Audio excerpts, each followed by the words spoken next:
Բարև ձեզ թանկագին բարեկամներ, սիրելի հայրենակիցներ։ Այսօրվանից Արցախի հանրայինի եթերում դուք կդիտեք աշխարհաքաղաքական զարգերակ հաղորդումը, որը կամփոփի շաբաթվա ընթացքում տեղի ունեցած մի շարք կարևորագույն աշխարհաքաղաքական զարգացումներ։ Ուզում եմ ընդգծել, որ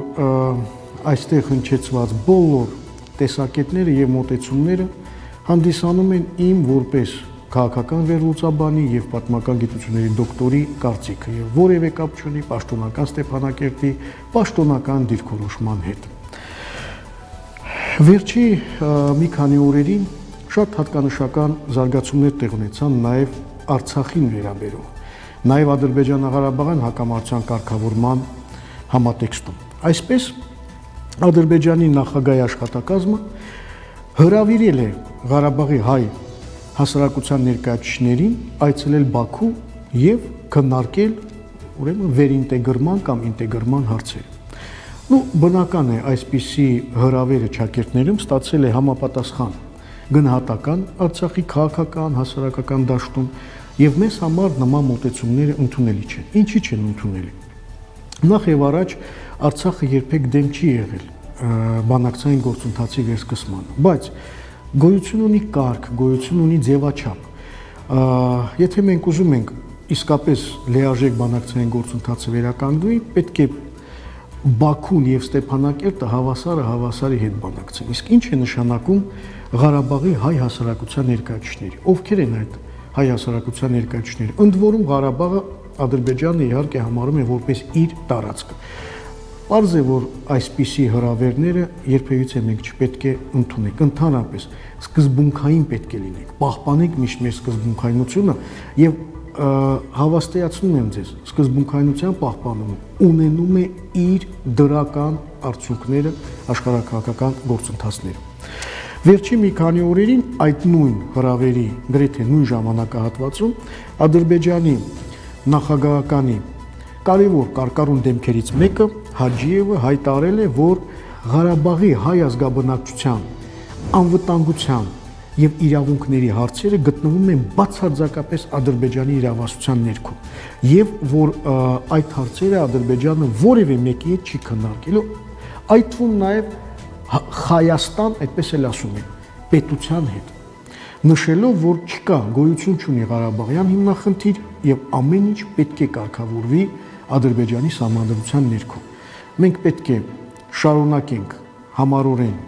ուրեմն մեր շահերը պաշտպանել, հնարավորություններ կան, սիրելի բարեկամներ, որպեսզի մենք դա իրականացնենք։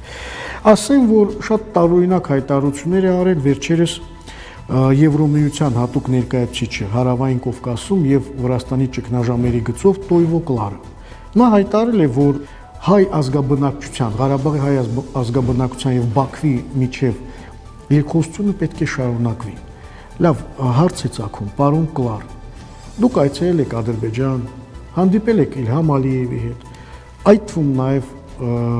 Ղարաբաղի պաշարման եւ շրջափակման այդ ժամանակահատվածում։ Փոխարենը դուք խոսեք նման առարկյան թույլատրելիության մասին, դուք գովաբանել եք Ալիևին եւ նա վարչակազմին։ Դուք մոռանում եք նաեւ, որ ձեր երկիրը, ինչպես նաեւ Մերձբալթյան բոլոր այլ երկրները, շատ սերտ հարաբերություններ ունեն Թայվանի հետ։ Եվ որևէ մեկը, չգիտես ինչի, հարցականի տակ չի դնում, որ Թայվանը նույնպես չճանաչված կամ կիսաճանաչված երկիր է։ Ինչ է, մեկի հետ կարելի է, մյուսի հետ չի կարելի այդ հարաբերությունները զարգացնել։ Հետևաբար, հարգելի բարեկամներ, մենք պարզապես պետք է իմանանք իրականությունը եւ երբեք չկտրվենք ուրեմն այդ դառը ճշմարտությունից։ Ասեմ, որ վերջերս մի շարք հատկանշական ուրեմն հայտարարություններ է իրականացրել Գերմանիայի կանցլերը Օլաֆ Շոլցը, որը հայտարարել է, որ Գերմանիան չի ճանաչում Լեռնային Ղարաբաղի անկախությունը եւ որ ճանաչում է Ադրբեջանի տարածքային ամբողջականությունը։ Գիտեք, չէինք անդրադառնա այս հարցին, եթե մինչ այդ նույն Շոլցը չհայտարարեր, որ հակամարտությունը Ադրբեջանա-Ղարաբաղյան պետք է կարգավորվի նաեւ ազգերի ինքնորոշման իրավունքի սկզբունքի հիման վրա։ Եվ Արցախում, եւ հայկական շրջանակներում կային մարդիկ, որոնք հրճվել են, գովաբանել են սա։ Անցնում է մի քանի օր, Շոլցը հայտարարում է այսպիսի ուրեմն տեսակետ եւ ավելին փաստորեն չեղարկում է իր այդ ինքնորոշման իրավունքի հետ կապված հայտարարություն։ Մենք չպետք է լինենք միամիտ եւ մեր ժողովրդին, առավել եւս պետականության ու հասարակությանը չպետք է աշխարհը դիտարկի որպես միամիտ կամ ապուշ։ Սա շատ վտանգավոր է։ Մենք պետք է իրականությունը հասկանանք այնպեսին, ինչպեսին է որ կա, եւ երբևիցե քաղցր խոսքերի զոր չգնանք։ Հիմա անդրադառնանք Ադրբեջանում տեղի ունեցող գործընթացներին։ Վերջի օրերի ամենահատկանշական զարգացումներից մեկը եղել է այն, որ նախագահ Իլհամ Ալիևի նախաձեռնությամբ Անկարայում տեղի ունեցավ արտահերթ գագաթնաժողով թուրքական երկրների կազմակերպությամբ։ Այդ գագաթնաժողովի ժամանակ հնչել են գովաբանական խոսքեր Թուրքիային, Ալիևը հայտարարել է, որ Թուրքիան շատ հզոր երկիր է, որ Թուրքիային հարգում են, որովհետև այն ուժեղ է եւ որ պետք է ամեն ինչ անենք, որպեսզի թուրքական աշխարհը ուրեմն միասնական ճակատով հանդես գա։ Մենք տեսնում ենք, որ իսկապես Թուրքիան եւ Ադրբեջանը այդ պանթուրքիստական քաղաքականությունը իրականացնում են եւ իրենց այդ նպատակներից չեն հրաժարվում։ Ու ինչ ասենք, այստեղ պետք է միայն ասենք, որ պետք է հետևենք այդ գործընթացներին եւ ինչ որտեղ սովորենք իրենցից, որովհետեւ համառորեն իրենց շահերը առաջ են տանում։ Նույն Շոլցը, Գերմանիայի կանցլերը, վերջին մի քանի օրերին հայտարարել է, որ Ադրբեջանի հետ անհրաժեշտ է խորացնել կապերը էներգետիկ ոլորտում։ Իսկ հանրահայտ Deutsche Welle լրատվական գործակալությունը Գերմանիայի նշել է, որ Ադրբեջանը շատ հուսալի գործընկեր է Եվրոպայի համար էներգետիկ ոլորտում։ Ուրեմն մի երկիր արդեն ավելի քան 100 օր է կամ մոտ 100 օր է շրջափակման եւ պաշարման է ենթարկում Արցախը, արգելափակում է էլեկտրոէներգիայի, գազի մատակարարումը եւ այն համարվում է հուսալի գործընկեր։ Գիտեք, խնդիրը այն է, որ դժբախտաբար արժեքները հետ են մնում, ետին պլան են մղվում ուրեմն շահերից։ Սա է պատճառը եւ ես թե հիմա տարբեր ուժեղ երկրներ աչք են փակում այնինչ տեղի ունենում Արցախի հետ, վաղը նույն խնդիրներին առերեսուրեն են նաեւ իրենք։ Վերջի օրերին ակտիվացել է նաեւ այսպես կոչված Արևմտյան Ադրբեջանի համայնքը։ Նրանք պատկերացնում եք նամակ են գրել, գրավոր դիմում են ղղել Ֆրանսիային, որտեղ գանգատվել են, որ ուրեմն այդ Արևմտյան Ադրբեջանի ներկայացուցիչները հարյուրավոր հազարավոր մարդիկ ստիպված ողքել են իրենց տները, դեպորտացիա են ենթարկվել, բռնությունների են ենթարկվել, ավելի նրանք մեղադրել են Ֆրանսիային, որ Ֆրանսիան սատարում է ագրեսոր Հայաստանին։ Ինչի համար ենք սրան անդրադառնում, որովհետև Արևմտյան Ադրբեջան եզրույթը արդեն պաշտոնական Բաքուն մտցրել է քաղաքական դաշտ եւ Ադրբեջանի արտգործնախարարությունը եւ իրենց պետությունը ըստ ամենայնի առաջ են տանում այդ այսպես կոչված ծրագիրը։ Օրինակ այս կազմակերպության ներկայացուցիչ Ոմն Ուլվիա Զուլֆուգարը հայտարարել է, որ Հայաստանը ոչնչացրել է ադրբեջանական պատմամշակութային ողջ ժառանգությունը Արևմտյան Ադրբեջանում։ Իմիջիալոց Արևմտյան Ադրբեջանի գավառակենտրոնը Երևանն է։ Եվ որ մնացել է միայն մեկ կոթող, դա Երևանի հայտնի Կապույտ մզկիթն է։ Ու պարզ է, որ Կապույտ մզկիթը իրանական, պարսկական պատմամշակութային ժառանգությունը այն գլուխ գործողներից մեկն է։ Բայց տեսնում եք, որ նրանք փորձում են դա ներկայացնել որպես ադրբեջանական։ Հարցը միայն Կապույտ մզկիթը չէ, նույնը նրանք անում են նաև այլ պարսկական ժառանգության այլ նմուշների եւ նույնիսկ տարածաշրջանների նկատմամբ։ Հատկանշական է այստեղ օրինակ Սամարղանդի հռչակումը որպես թուրքական քաղաքակրթության բնօրան։ Սա նրանք իրականացրել են մոտավորապես 1 տարի առաջ տեղի ունեցած ուրեմն Սամարղանդում գագաթնաժողովի ժամանակ թուրքական երկրների, որտեղ այդ քաղաքը իրանական քաղաքը, որը ավելի քան 2.500 տարեկան է, դարձել է թուրքական։ Ասեմ, որ վերջերս նաև Ադրբեջանում բավականին մեծ հարված է հասցվել իրանալեզու ժողովուրդներին, մասնավորապես թալիշներին եւ թաթերին։ Այն պատրվակի տակ, թե կարողացել են չեզոքացնել իրանական լրտեսական ցանցը, փաստորեն ադրբեջանական իշխանությունները հետապնդում են այդ իրանալեզու ժողովուրդներին։ Ավելին, Խազար Telegram ալիքը, որը Իլհամ Ալիևի ընտանիքին է պատկանում, ծաղրանկարներ է հրապարակել եւ նույնիսկ որոշ, այսպես, ոչ պարկեշտ խոսքեր է ուղղել Իրանի հոգևոր առաջնորդ Խոմեյնիին։ Երբ որ նրանք Խոմեյնիին հանդիպել է Լուկաշենկոյի հետ, այդ այսպես կոչված Telegram ալիքը Իրանի հոգևոր առաջնորդին բնութագրել է որպես խոմոշ, այսինքն ածականը, որը իհարկե շատ վատ արարք է եւ Իրանում դա բողոքի ալիք է առաջացրել։ Վերջի օրերին բարդացել է իրավիճակը նաեւ Ուկրաինայում։ Կատաղի մարտերը շարունակվում են, որոշ հատվածներում անփոփոխ է գիծը, որոշ հատվածներում ռուսական զորքերը ճեղքել են Ուկրաինայի ինքնապաշտպանության այդ գծերը։ Բայց արևմտյան երկրները շարունակում են հսկայական ռազմամթերք Ուկրաինա մատակարարել, եւ Ֆրանսիան է տանկեր ուղարկում, եւ Շվեդիան, Սկանդինավյան երկրներ, տարբեր այլ երկրներ, ուրեմն մեծ քանակությամբ զենք եւ զինամթերք է մատակարարում Ուկրաինային։ Ավելի, նույնիսկ Պակիստանն է մատակարարում հարյուրավոր կոնտեյներներ զենք եւ զինամթերք ծովով, ըստ որոշ տվյալների ամերիկյան նավերով։ Միգուցե այն իրականացում է նաեւ Թուրքիայի միջոցով, չի բացառվում։ Եվ այս ամենի ներքո Ուկրաինայում շարունակում են ավերվածությունները, սարսափելի տեսարաններ են, երևում է այս ամենը, ըստ որոշ տվյալների, օրինակ Արտյոմովսկում կամ Բախմուտում ամեն ամիս ուկրաինական կողմը կորցնում է մոտավորապես 40,000 զինծառայող, որից 11,000-ը զոհվում են, մոտ 30,000-ը ծանր վիրավորում եւ շարքից դուրս են գալիս։ Բնական է սա իսկապես սարսափելի թվեր են։ Ասեն, որ արևմուտքում նաև շարունակվում են հակապատերազմական այսպես ցույցերը եւ գրեթե բոլոր երկրներում, խոշոր երկրներում դրանք տեղի են ունենում, մարդիկ պարզապես հոգնել են այս պատերազմից, որովհետեւ այդ պատերազմը նաև մեծ ֆինանսական բեռ է եվրոպական երկրների վրա։ Բայց այնուամենայնիվ,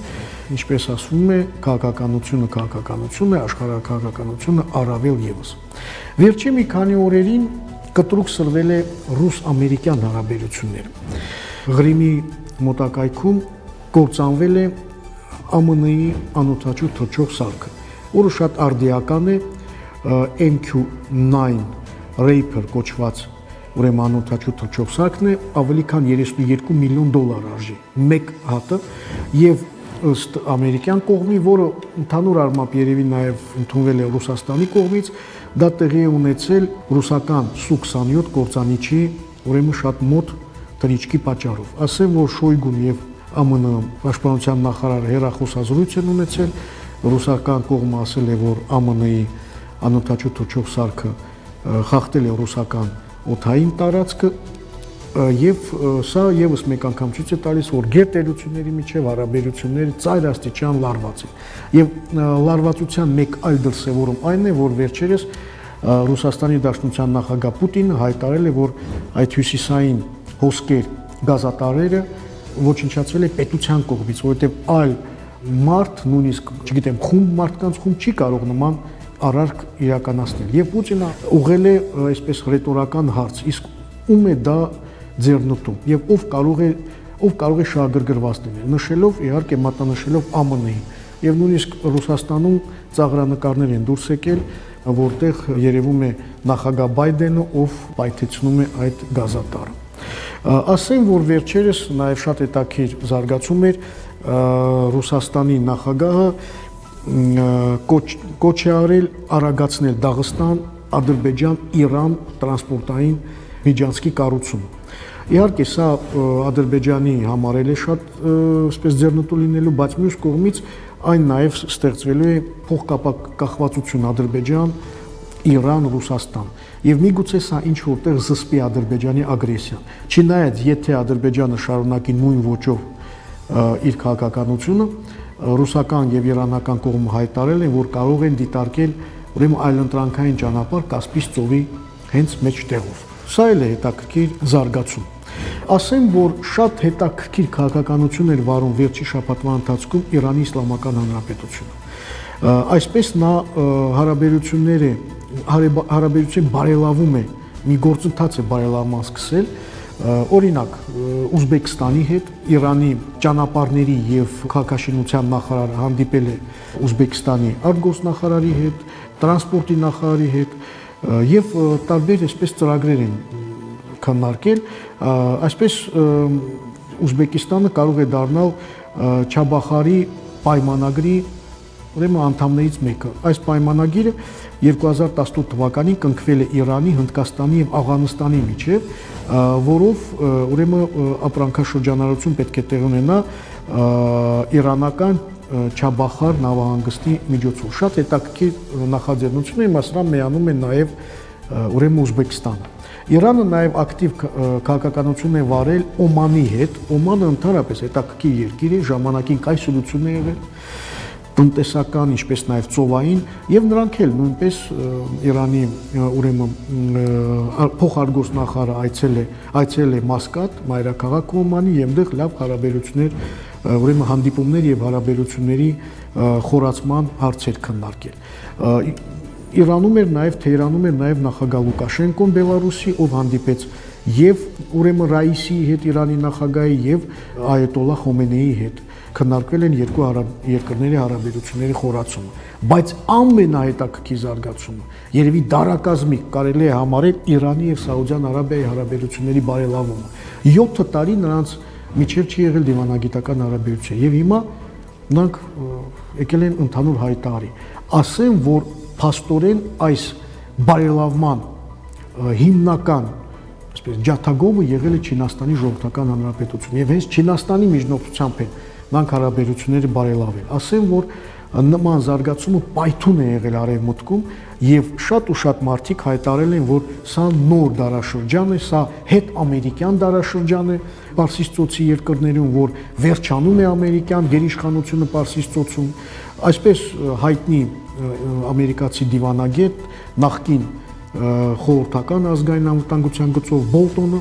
հայտարարել է, որ միջև ԱՄՆ-ն քնած նստած է, չինացիներն ու ռուսները Իրանի հետ միասին ուրեմն հարաբերությունները զարգացնում են եւ թույլատրում են ԱՄՆ-ի դիրքերը տարածաշրջանում։ Տեսնենք ինչքանով ուրեմն արդյունավետ կլինի այս ամենը, բայց շատ հետաքրքիր զարգացումներ են։ Վերջի մի քանի օրերին շատ հետաքրքիր զարգացում է տեղ ունեցել նաեւ Հեռավոր Արևելքում ԱՄՆ-ն եւ Հարավային Կորեան լայնածավալ զորավարժություններ են իրականացրել օդուժի, որի մասնակցում էին հարյուրավոր ինքնաթիռներ, այդ թվում նաեւ գործանիչներ, ամերիկյան, ռմբակոծիչներ եւ այլն։ Սա միանշանակ մեծ արձագանք է ստացել Չինաստանում եւ չինացիները հայտարարել են, որ ուրեմն նրանք անպատասխան չեն թողնելու այս ամենը։ Ասեմ, որ վերջի մի քանի օրերի ընթացքում Չինաստանը հրապարակեց իր նոր հակաանօդաչու թռչող սարքերի դեմ զենքը, շատ հզոր զենք է, որը կարող է խոցել միանգամից մի քանի ուրեմն տասնյակ անօդաչու թռչող սարքեր։ Շատ հետաքրքիր է իհարկե այս ամենը։ Ասեմ, որ Թուրքիայում տեղ ունեցան նաև հետաքրքիր զարգացումներ։ Այսպես Թուրքիայի արտգործնախարար Չավուշօղլուն հայտարարել է, որ Իրաքի հետ Թուրքիան հետևելու է նոր բանաձևի։ Իրաքի նավթը ուրեմն Թուրքիայի ջրի դիմաց։ Շատ հետաքրքիր հայտարարություն է, ասեմ, որ սա նոր չէ, ընդհանրապես թուրքական կողմը միշտ էլ հիդրոաշխարհաքաղաքականություն, այսինքն ջրային աշխարհաքաղաքականությունը միշտ օգտագործում էր եւ հիմա նոր որակ է ստացել այդ ամենը։ Վերջերս նաեւ Թուրքիայի արտգործնախարարությունը հրապարակեց մի հայտարարություն կապված Ղրիմի Ռուսաստանի կողմից ըստ իրենց Ղրիմի բռնազավթման 9-րդ տարեդարձի կապակցությամբ։ Թուրքիան հայտարարեց, որ չի ճանաչում այդ բռնազավթումը եւ որ օգնելու է ըստ ամենայնի Ղրիմի թաթարներին։ Շատ հետաքրքիր հայտարարություն է։ Տեսնում եք, սիրելի բարեկամներ, Մի կողմից նրանք Ռուսաստանի հետ են ընկերություն անում, մյուս կողմից դանակահարում են Ռուսաստանի, մի կողմից Ամերիկայի հետ են ընկերություն անում, դանակահարում են Ամերիկայի։ Շատ հետաքրքիր աշխարհագրական դպրոցն է, որը մենք պարտավոր ենք սովորել իրենցից։ Եվ սա միմիայն ուժեղացնի մեր նաև արտաքին քաղաքականությունը, մեր աշխարհաքաղաքականությունը։ Այսպիսին էին թանկագին բարեկամներ վերջի շաբաթվա հիմնական մի շարք կարևորագույն աշխարհաքաղաքական զարգացումներ կհետևենք եւ կներկայացնենք ձեր ուշադրությանը։ Մնացեք բարով, Աստված պահապան մեր ժողովրդին եւ պետությանը։